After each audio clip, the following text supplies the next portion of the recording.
Welcome to Dyspraxic Rosie Writes, a channel where we talk about dyspraxia, chronic illness, and the writing life. Hey, so it's been a while. I know. So, just like I did with my previous video, I wanted to take a moment to catch you up on what I have been up to lately. So, a whole lot of life got in the way, and we moved to a new place. Currently, you are live from my desk space. This is amazing. I mean, I have always wanted my own little writing space I could just close the door on. And here we go. This is what I got right now, and it's great. We had a desk arrive on Monday, and we've got this nice little apartment with a really good view, and it's nice and it's sunny here. It's a bit loud in the evenings, but not too bad for what this city is. And yeah, I'm so excited to film more from this desk space in the long run.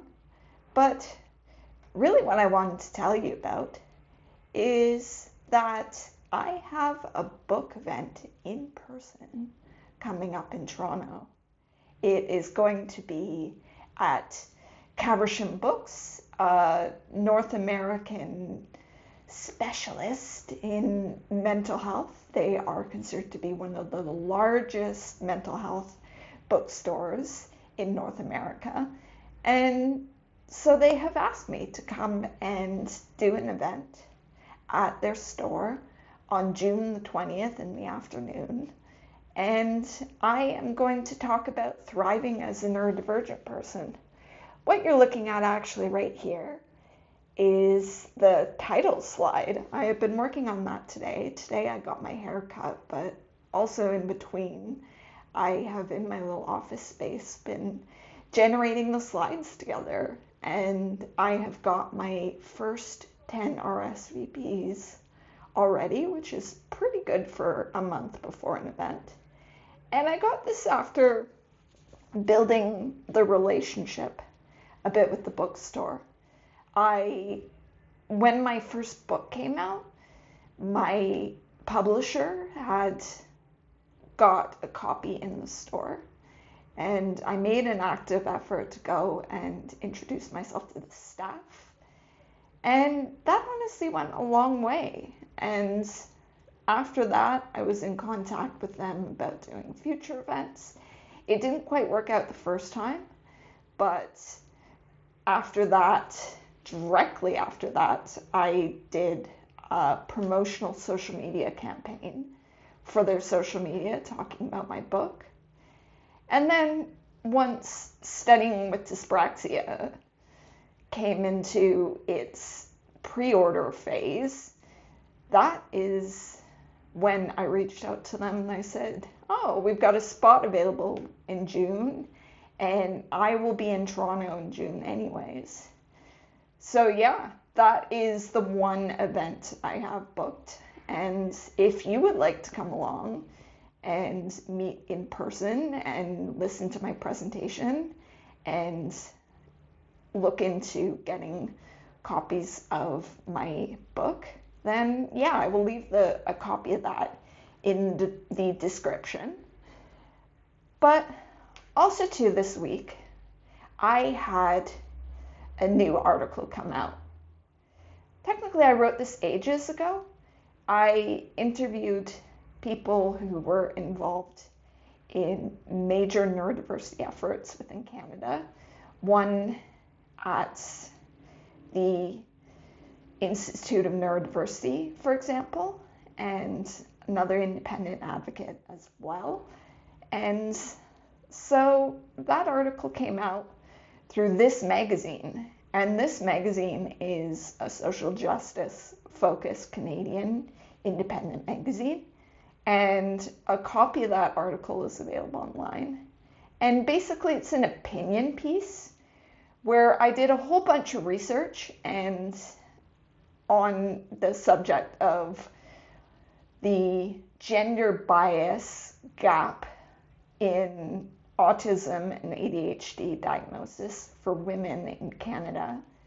I had done this once before for Reader's Digest a while back, but that was from a UK perspective.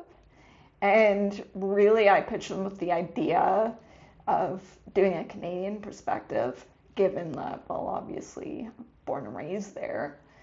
And so it was great, because it was really enlightening to find out that some progress has been made in terms of this area, that Canada has some small leaps forward in trying to improve the situation for neurodivergent adult women. I mean, yes, I know it's not perfect, and anyone who may be listening to this video may think that, but I was diagnosed with my neurodivergence in the 90s, and I remember what a huge guessing game it was for my parents and what little support was actually around.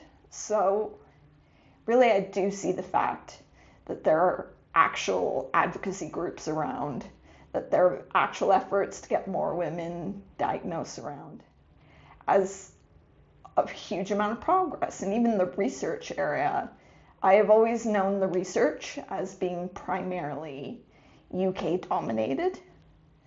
And so that taught me a great deal about the progress in of itself that has happened in this area, but also room for improvement in this area as well. So, on the subject of my event that I have coming up, that happens to be only a month before the launch of my next book. If you've seen my previous videos, you know I've somewhat talked about the progress of working with editors and the process of working with editors. And so on July 9th, it's launching, so you can pre-order right now. It's on the subject of navigating university as a dyspraxic student.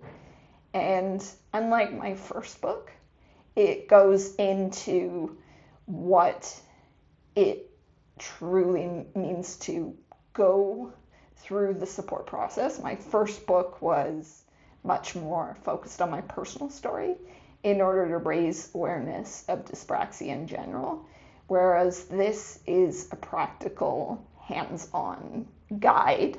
So if you're looking for a practical hands-on guide to navigating university as a dyspraxic student, whether that be for you or it's more so from the point of view of supporting somebody else in your life, then this is hugely useful for you, whether you be an educator or a parent or even someone that plays a supportive role, such as a therapist, interested in how to support dyspraxic students better.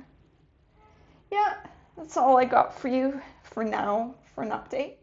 And for any of the things I mentioned that are of interest to you, you can learn more about them in the description of this video.